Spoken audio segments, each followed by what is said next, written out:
Hello there, guys. I thought I'd deal with my trauma, and I thought while I had a little bit of a walk back, I would explain why I have the trauma that I have. So, as you can see, and not to get the officers on recording, I obviously have a police car next to me now. So obviously these guys have been dealing with something very, very, very, very different. So it's literally not to get them on, not to get the guys on, but there, obviously, got a police car there. Not interfering with me, not anything to do with me, not around me in any way, shape or form. It's just a normal Friday night for somewhere like this place here. And the thing is, I made the decision today. If I was to choose sides between the police, social workers, all of the multi-agency framework, and the campaigners, that are people that are classed as state kidnapping and all of this sort of stuff, I'd have to choose the police and the social workers because they're much nicer people. And unfortunately, the majority of them, I would say, get up to go to work with good intentions of, obviously, yes, they are here to protect the crown. Obviously, yes, they're here to serve the people. And the majority do with good intentions. Unfortunately, a lot of them get caught up in their job over us. And when they know they've made a mistake, and when they know they've done something that jeopardises their job, it is not so easy for them to put their hands up and go, oh, this is wrong. And there is a way within the court processes for people to go, this information is wrong. But unless you know, and I mean you know, and I'm talking from coming from a point of view of social care, police, probation, courts, and all of these things, a lot of people in the common law things would disagree with this entire system. But I've asked them if most of them are ably bodied, and the majority of them are.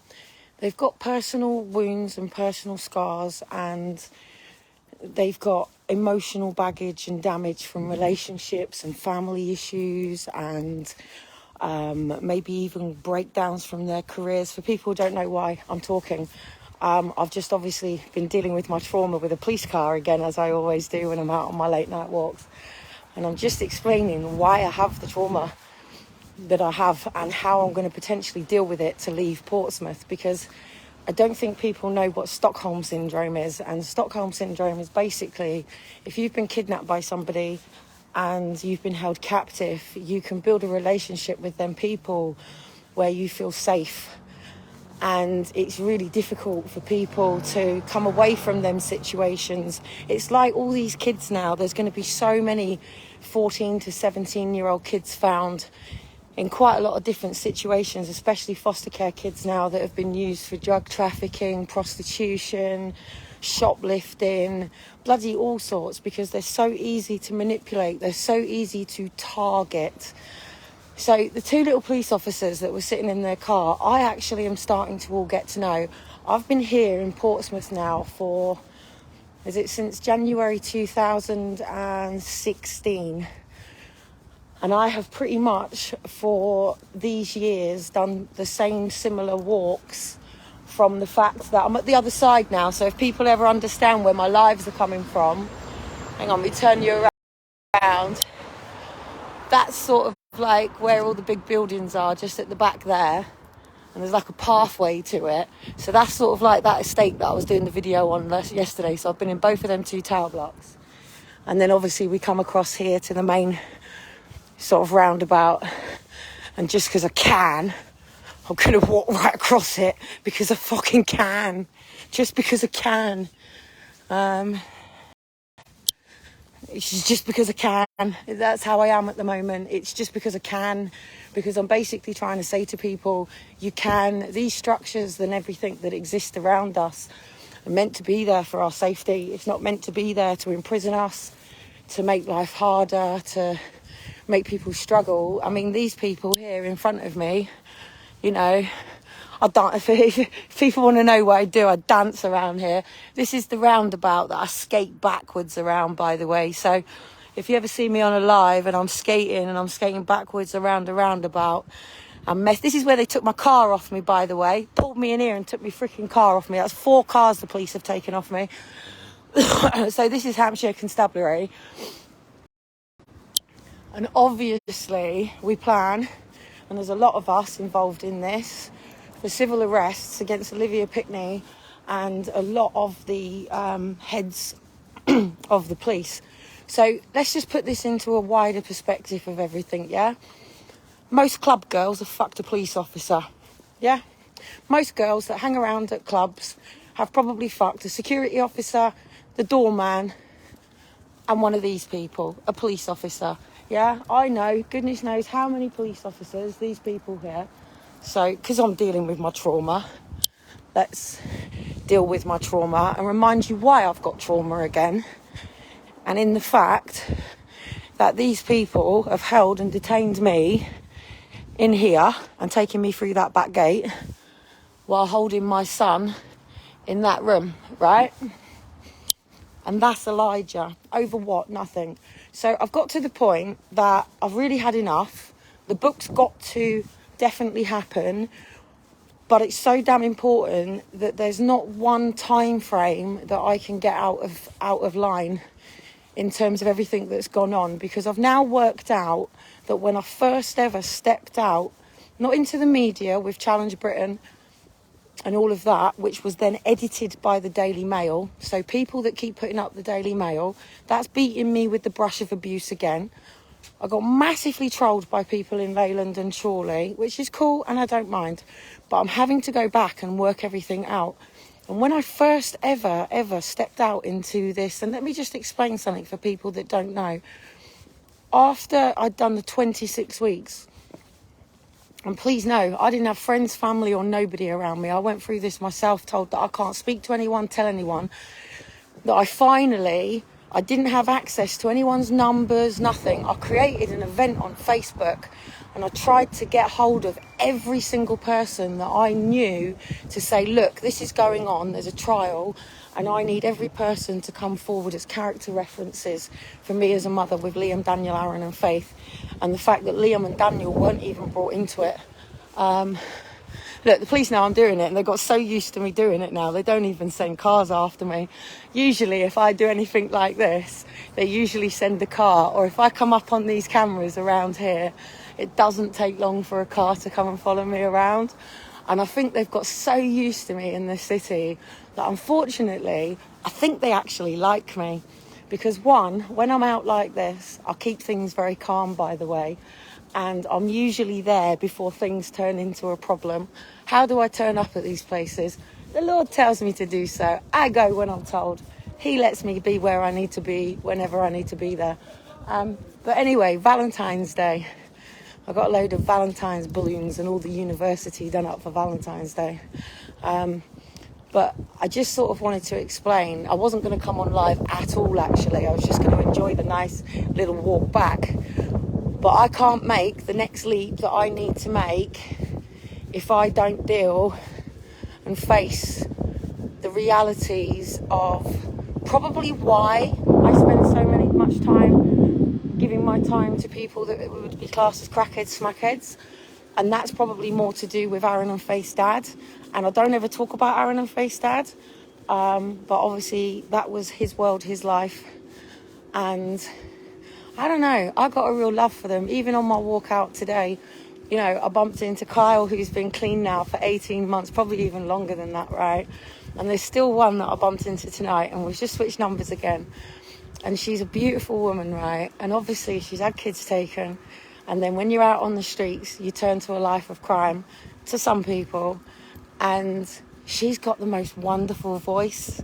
She's like the most beautiful singer, and she's got such a beautiful soul about her that I like her coming up and helping me out. So tomorrow, Dean's here with the boys. So literally tomorrow I'm outside in the garage all day, car boot on Sunday, flipping everything over again, And I don't know whether I'm going to succeed or fail. I don't really know.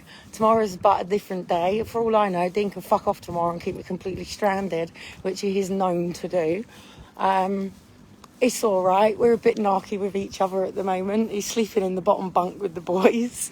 And that's where he sleeps when he's at our house. He sleeps in the boys' bedroom, and that's it. And I sleep right in the middle of my bed. But in terms of the trauma side, it's all been caused by the trolls, because I've now got to the bottom of why I've been having the police sent to my door, and then obviously I respond. So of course I go into reaction because I go into a fear mode, and people don't understand. I've been going to prisons and things since I was a kid, mate. I've been going to prisons to see my Uncle Sam since I was a young kid growing up, and they also lied and put my Uncle Sam in prison. So it's like, you know, the trust with the police is already done. You know, people want to know that if the house gets burgled, they ring the police, they deal with it. If all of a sudden they go down the road and their car window's been smashed in, they want to know they can get a crime number to go and sort for the insurance. I get it, but we shouldn't be living like this in the first place. You know, I get it to a certain level, but I think what the common law people are going to really, really, really struggle with, it's like on The Simpsons, when The Simpsons went, right, take government down. And then, after all the anarchy, after all the mayhem, they said, let's build a government. So we need it, but we don't need it in the way that it's going right now. I mean, they're literally getting all the soldiers and all the army here ready to deploy to Ukraine. Russia's basically telling all the Brits get out of Ukraine because they're going in like literally next week to do this. You know, and I don't think people realise that we are in a fucking war, mate. And that's why you've all been locked down. That's what you're all, you know, this is about lithium. And it's like, I don't think people realise the minerals that they're all arguing about at the moment. And it's like, oh, hang on, look what I've just found. Oh, no, I haven't. Oh, I thought I was a father on the floor then. I thought, get in. This is my lovely tacky. Oh, hang on, what have we got here? Yeah, hang on, look. And just like that, she was cured. Little Susie cured the worst virus of all times. Yes. She turned off the BBC.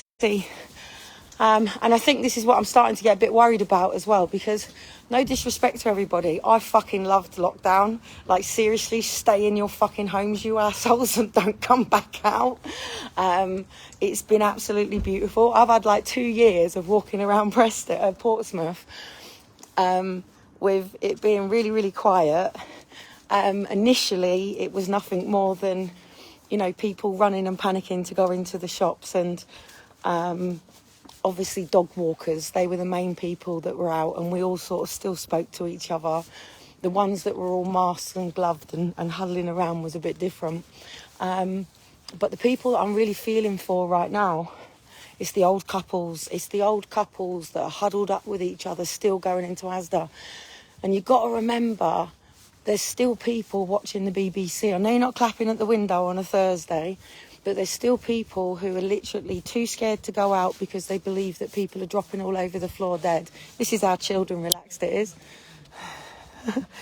I can't really show you anyone really, but, you know, I mean, here in Portsmouth, I do have to say, we've pretty much sort of continued, but we have lost like 3/4 of the population here in Portsmouth, because usually it's really busy because it's a sea town city and everyone comes here. And of course, people have been told, don't go to the beach, don't go to the hills, don't go to the mountains, don't do this, don't do that. If you're going on holiday, you've got to do this, this and this.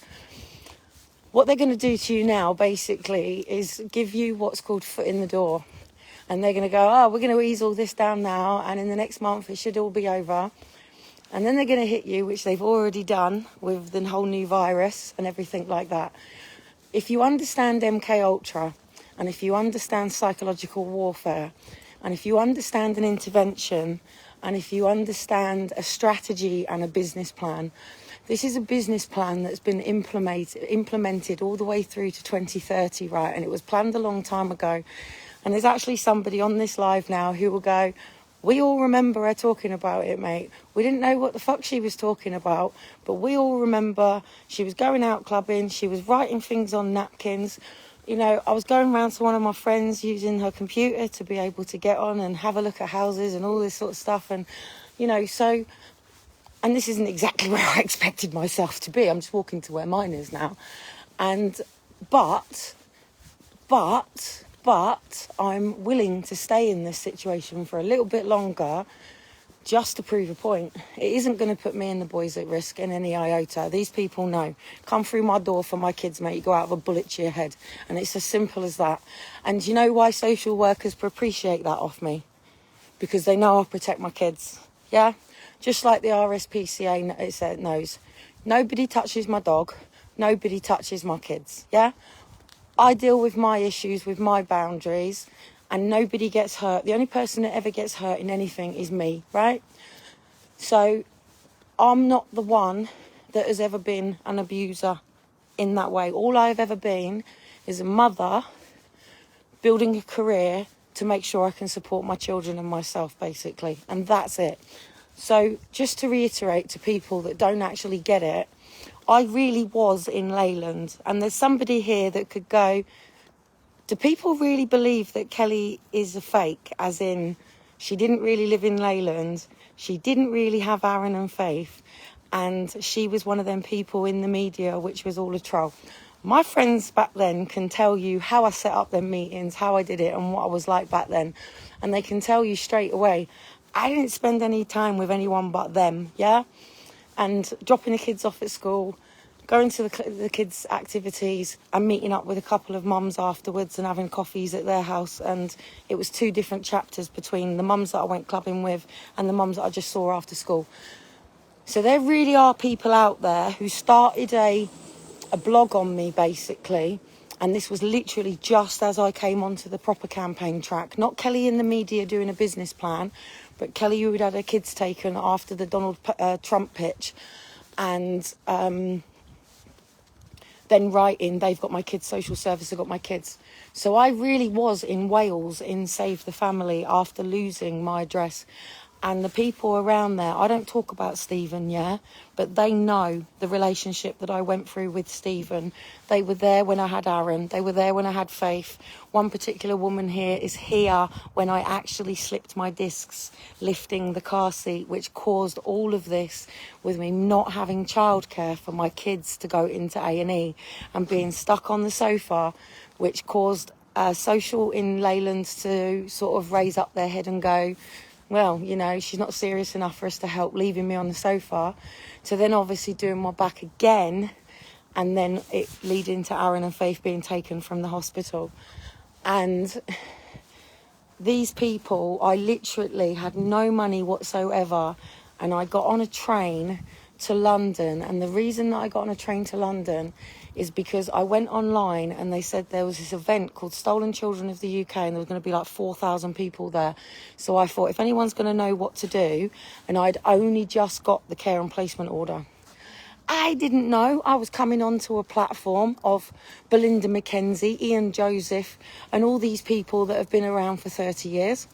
I didn't know I was going to come onto a platform of a whole fucking campaign unit that, and please, in 2013, when I first ever turned up, mate, I fucked them all off and went down to the Royal Birth and recorded with all the worldwide media, Italian, all of them, right? And they all went, you what? This has happened to you. And I was able to prove with my paperwork there and then. I don't know what's ever happened to all of this stuff, because obviously the United Nations came over on the 4th of November 2015, and all of a sudden they exit Brexit and they pulled everything out. And, you know, I'm probably never, ever going to weave all this together to ever know the truth, because there could have been a judge that I'd seen as an escort mate who's got an issue with me. I could have come out in the papers with somebody who've got an issue with me. I could find that my closest friends have got an issue with me. But what I know is the moment I came out, and I've said this to Dean today, I said, you know about you cunts, yeah? I said, what you all did is there was a blog that went out by this woman called Sharon something, right? And she was based in North Wales near where my kids were taken. And she'd written this whole blog about associating me with Belinda McKenzie and everybody. And it's like, hang on a minute. I'm a mother who's just come from Leyland, who's just lost her house, who's gone to Downing Street to get some help. So, of course, I didn't know about this blog.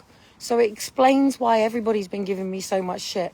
So in terms of raising money, yes, I always post out the stuff to do with fundraising for EDS. Because us families are fucking struggling, mate. And they need shitloads of money for research to get this shit done. And I'll do any forms of sponsors or helps, or I'll shout people out. And if I've got to go from one end of the country to another country to go and speak at a meeting, such as the adoption thing, which not any other fucker turned up for, other than one other mum, which the shills then still cause me problems causing social. So at the end of the day, the only way I'm going to get on with my life is knowing that I'm not going to have police and social at my door. Now, the difference is Portsmouth know me, mate. They know me. The moment anybody online sends anything in now, Portsmouth actually ring me up and say, do you need screenshots or anything of the information that's come through? Because they know and they get it. The police officers here in Portsmouth root for me more than my own mother. The ambulance crew here in Portsmouth root for me more than my own father. The social workers here in Portsmouth, as sad as it may be, I had a load of them all trundle up, all being quite excited, all, hello, and I went, social workers, yeah, I'll walk the other way, you state kidnappers, because that was the mood I was in at that time. Even the police, I could have taken the time to go, hey, how's it going, blah, blah, blah, blah, blah. But at the end of the day, none of this is my business. I just want to live back in what I was first ever designing and get back to that person who thinks about shoes, who thinks, like, I'm walking down the road with my coat on and Dean's body warmer over the top of me at the moment, and I couldn't give a flying fuck what I look like. Do you know that? Couldn't give a flying fuck. It was only actually for the first time the other day I went to pick up all the bread to drop off down to the food bank, and I've started to get to know the teacher, and she's an unvaccinated teacher, so she's not allowed to be working. So up for all the teachers, by the way, non-compulsory for teachers as well. So it was the first time I hid my shoe under the door so she couldn't see the state of my trainers. But I just tell people I'm a skater and I can't be arsed, so I don't have to tell anyone anything. But all I know is the trauma of what it's caused. So imagine Josie, yeah? Or imagine you've watched the programme Exposure Don't Take My Child. And if you haven't watched the programme Exposure Don't Take My Child, just put it on quickly. Just literally just put into YouTube, Exposure Don't Take My Child. It will come up on my channel. Now, I was behind all of this, but I was gagged. So my story's never been able to be told. Yes, I do know what a D-notice is. Yeah, a D-notice means the media cannot talk about you. Yeah. I have an injunction on me. Like I said, I cannot tell you that on the 13th of December, District Judge Andrew Shaw and PC Stephen Lewis, Cheryl Osborne kidnapped, yeah, and everybody else. So I can't tell you they did this, but I still tell you because they're never going to put me in prison. They can't risk it, mate. I could go online doing it all day. They can fight me from any angle they like. They can send out page shills, trolls to try to stamp me. Do you know what it makes me do? It makes me work a different way. One thing Tony Robbins told me, there's no such word as you have tried everything. There's no such statement. Don't ever say you've tried everything. My dog's about to go for a cat. Don't ever say, ugh. Oh, saw that coming. Ooh. Turn. Turn. No, turn. G6. Yeah, it just makes... Tony Robbins basically used to say, don't touch that meat, you know full well they've poisoned it. Any person that's got all them signs all over their bloody door and a hissy thing to say, do not let your dogs in that area, puts poison food down. So I don't let my dog eat anything on that grass because it's poison, I know it is. So what I was basically trying to say, let me just 2 seconds, I'm going to be down here all day tomorrow. So basically, my car's up for sale. I've got goodness knows how many people need it. I've just got to hoover it back out. everything in that garage is all going up for sale. House is all being cleared out and things are going up for sale. I've got a car boot to clear stuff out. I've got a load of stuff that's going up to the charity shops anyway that I've already picked out for a few people that I need, and a few bags that I've stored up for a few people that are now around here. And basically, by the end of it, just see what is left and go, right, where can I go from here? Now, the other decision is whether I'm going to go on PIP. And the thing is, in this country, if you don't tick the boxes for what your condition is, they don't give a shit. Let me just sit and let my dog have a wee a minute while I'm out there. I'm just at the back of mine at the moment. Do you know what? It's like this here, yeah? I've got all this green space around me and I can't do anything with it. Come here, I'll take the lead off.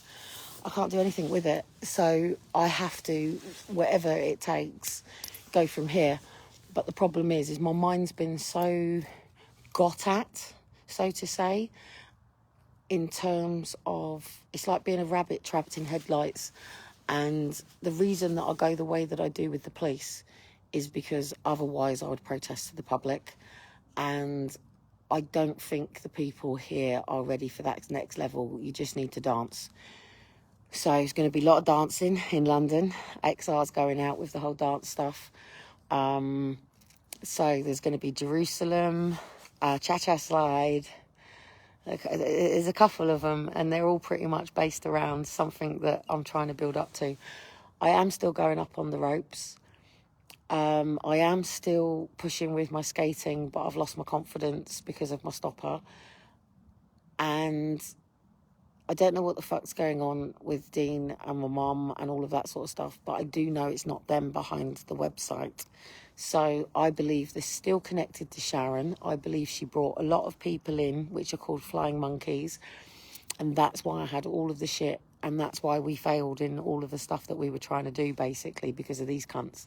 So I'm not willing to let that happen any longer. There's a massive case that's opened up the door for us all at the moment because the head of the family division is calling an investigation into medical cases. And I'm still pursuing. I have the email accounts now for Family Matters Legal Services. I'm about to lose all medical matters and all legal matters, but I'm not really bothered about that at this particular point. I still own thegreatreset.org. I still own, I don't know if I still own Love Great Britain or all of that. I think I still own the Facebook pages, but I don't think I own the websites. I've lost my house for home. I've still got my Step Up Britain. And basically, this sort of winter, as it's coming in, as soon as this is finished and this is done, that's it. That's the paperwork done and ready to go. And the moment I finish this white paper and I've served it in on them, I'm doing it again the way they do it, problem solution basis. So it means I get to go in and go, you've got a massive big problem in your multi-agency framework. This is why. This is the solution. And then the big key. It's going to save you this amount of money because the problem is adoption is free. Hence why they move children straight through foster care and into adoption as soon as they can, because they get charity people to sort all the money out that's helping the adopted people out. And that's why they basically do it. Yes, they do make money. Of course they do. But, you know, it's done on the basis that these people are taking in neglect, abused, abandoned, you know, kids, and unfortunately most of them are abused and abandoned from that actual point of view. And I think all of us have to do something now about this, because if your children are turning 13, 14, even 12, 11, and they're in long-term foster care, I'm speaking to people that are going, especially within common law, yeah? And I'm going, why have you not used it on your own kids? And they'll go, but it's been too long. And I'll go, but where are your kids? And they'll go, well, I don't know. I'll go, what do you mean you don't know? Like, are they adopted? Are they in long-term foster care? Are they what? And they'll go, well, I don't know. And I go, well, isn't it about time you found out? Like, literally, just send an email to say, hi, I am the parent and birth parent of so-and-so, so-and-so. Obviously, I think about my child quite often, but at this particular point, with the current pandemic and everything that's gone on, I would like to know the whereabouts and the health status of my child, yeah? And you're allowed to do this, and they legally have to respond. And they will have to tell you whether your child was placed for adoption, whether in long-term foster care. please don't think that 11, 12, 13, 14, 15, 16, 17, 18-year-old foster carers, Eleanor, kids are in nice little homes. Most of them are out here, mate. Most of them are out here on the parks. Most of them are smoking weed. Most of them are getting lured in and trafficked. Most of them are getting prostituted. Most of them are dumping school. Eleanor, this way, come on. Come on. Come on. So I think parents have got to get their heads out their arses. I know you've got trauma. I understand this. I deal with it myself. I've had 2 kids to go through this system, but I've gone through this system from a different point of view. And I can tell you that a social worker would rather hear from you, you touched my kid, even threatened to take my kid, I'll slam your head out that door, yeah? And the reason that they prefer to hear this, because they go, oh, this one can protect their kids then, on to the next, yeah? And it's like, because parents are so, and push over, and and you give them the information, this is the worst thing about it, and then couples get caught up in this crossfire, and then they find yourself in court, and it's fucking horrible. And it's fucking horrible. So anyway, I'm back home. I'm not looking forward to you all coming back out, but you're not going to be, because you're all going to be told that it's going to be the peak of fucking winter. It's all gone completely nuts. And if England don't take themselves out of all of this going on with New York, yeah? So let me remind you again that the World Health Organization and United Nations is all based in New York. You know them twin towers that all got taken down, which was, you were all lied to on how that was done. So I think the really good thing is people are realising that they can think for themselves. And I think people are starting to realise that what's going on with them is one big fucking lie. And you'll all find out that it did leak from China. You'll all find out that Trump did everything that he could to build a wall against China. And this is about Russia, China, and whether America and the UK are going to get involved with a war with Ukraine. And it's all about, I can't remember, the Ethereum. So basically they're using Bitcoin, silver, gold, and a couple of other things. And that's all it's about. And it's all it's ever going to be about. It's about greed. It's about wealth. It's about how many cars they've got. We're not dealing with MPs here. They've got a problem with one of the MPs having quite a bit of money. They're on 60 grand a year.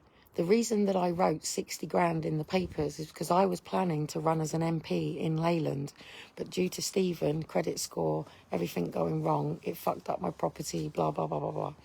So I had to find other plans, come back home, try and think about stuff. But what I'm basically saying is this Great Reset is about to become something very, very big and very, very different now. And this is going into the complete breakdown of the entire control of the financial system. So it's all owned by one world government. And everyone calls us conspiracy theories talking about the New World Order. This is it. It's happening around your very faces. And they will be bringing in, if we don't stop this now, the social system that I've been trying to warn you about. And it's going to happen really quick. And we've got literally 5, 6, 7, 8, 9 days. So at the moment, we're reliant on the lorries. There's going to be people watching the BBC that think that there's just been a pandemic, it's all over, and will stand at the windows applauding government and the WHO and everything for keeping them safe. But there's going to be other people that are online that see what's really going on, that see the stuff that's not making it into the media, which see the truckers out there, which sees the demos. Some of them are staged and paged to bring all this in the first place. But a lot of people won't be used as pawns in all of that. And they're standing for their own truth. They're standing for their own justice, their own reasons. And when this all finishes, I hope to God that everybody's had an opportunity to look inside themselves and look in the mirror, take the masks off, and really dig deep and change what they don't like, we've all got something that we know we could be better. And it's not even about changing what you don't like. It's about realising who you truly are. And not all of this that they've weaved around you, to go to work, to pay for Christmas, to go to Halloween party, to, you know, have time with your family for Easter. You know, that's not the way it was meant to be. And it's not. So, anyway, very peaceful here in Portsmouth at the moment. You know, the world's all being led by a bunch of psychopaths right now. A lot of them paedophiles, I'm afraid. Yeah, what do you think they do once they've got all of their money and all their greed? They go, wank, wank, wank, who's going to sit on my love, pretty lady? Oh, she's underage, stick her. What about that boy in the corner? That's what they do. In the saunas.